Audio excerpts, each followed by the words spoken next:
দেশের 40টিরও বেশি জেলার উপর দিয়ে বয়ে যাচ্ছে মৃদু থেকে মাঝারি তাপপ্রবাহ। সকাল থেকে রোদের তীব্রতা যেমন বেড়েছে তেমনি গরম অনুভূত হচ্ছে। সবচেয়ে কষ্টে আছে খেটে খাওয়া মানুষ। জরুরি প্রয়োজন ছাড়া কেউ সহজে বাড়ির বাইরে বের হচ্ছেন না। আবহাওয়া অধিদপ্তরের তথ্য মতে আজ থেকে পরবর্তী 48 ঘন্টায় দেশের অনেক জায়গায় অস্থায়ীভাবে দমকা বা ঝোড়ো হাওয়া সহ হালকা থেকে মাঝারি ধরনের বৃষ্টি অথবা বজ্রসহ বৃষ্টি হতে পারে। বিশেষ করে ময়মনসিংহ, ঢাকা, খুলনা, বরিশাল, চট্টগ্রাম ও সিলেট বিভাগের অনেক জায়গায় এবং রংপুর ও রাজশাহী বিভাগের কিছু কিছু জায়গায় মাঝারি থেকে ভারী বর্ষণের সম্ভাবনা রয়েছে। এই বৃষ্টির ফলে তপ্ত বাতাস শান্ত হবে এবং তাপমাত্রা 1 থেকে 2 ডিগ্রি সেলসিয়াস পর্যন্ত কমতে পারে।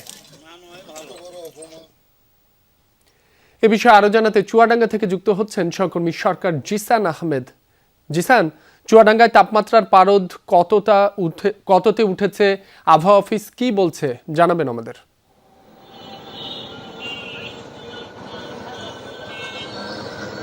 রাব্বি, সপ্তাহের শুরু থেকেই কিন্তু চুয়াডাঙ্গা তাপমাত্রা মৃদু থেকে মাঝারি ধরনের তাপপ্রবাহ বয়ে যাচ্ছে চুয়াডাঙ্গার উপর দিয়ে। গতকালও চুয়াডাঙ্গার সর্বোচ্চ তাপমাত্রা রেকর্ড করা হয়েছে 38 ডিগ্রি সেলসিয়াস। তাপমাত্রা 36 থেকে 38-এর ঘরে থাকলেও বাতাসের জলীয় বাষ্পের আধিক্য কিন্তু 50% বেশি কিংবা কম প্রতিদিনই হচ্ছে। ফলে এই তীব্র রোদের সাথে অস্বস্তি কিংবা অসহনীয় গরম নতুন করে যোগ হয়েছে। এবং যেহেতু আজকের আবহাওয়ার পরিস্থিতি যদি বলি, সকাল 9টা বাজে, সকালে যখন সূর্য ওঠার পর থেকেই কিন্তু সাধারণ মানুষের মধ্যে ব্যাপক অস্বস্তি আমরা লক্ষ্য করেছি। বিশেষ করে যারা খেটে খাওয়া মানুষ রয়েছে, দিনমজুর মানুষ রয়েছে, যারা বিভিন্ন কাজের সন্ধানে ঘরের বাইরে বের হয়েছে, অল্পতেই কিন্তু তারা কাজ করে হাঁপিয়ে যাচ্ছেন এবং ছায়াযুক্ত স্থানে তারা বিশ্রাম নিচ্ছেন।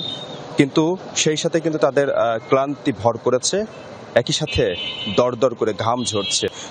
শহরের যে পরিস্থিতি, সাধারণ মানুষের চলাফেরা অনেকটাই কমেছে, গাড়ি ঘোড়ার চলাচলের সংখ্যাও কিন্তু কমেছে।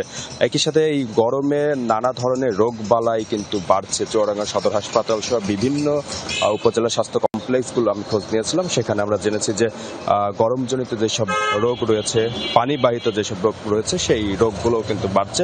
চিকিৎসকরা যদিও পরামর্শ দিচ্ছেন যে এই গরম থেকে বাঁচার জন্য কিংবা গরমজনিত রোগ থেকে বাঁচার জন্য যেই পরামর্শগুলো দিচ্ছেন তারা কিন্তু অব্যাহত রেখেছেন। একই সাথে আবহাওয়া অফিসের পক্ষ থেকে যেই পূর্বাভাস রয়েছে যে আগামী 2-1 দিনের ব্যবধানে তাপমাত্রা কিছুটা কমতে পারে, পরে আবারও কিন্তু আসলে তাপমাত্রা অনেকটাই বাড়তে পারে এবং মৃদু থেকে মাঝারি ধরনের তাপপ্রবাহ আবার আসছে।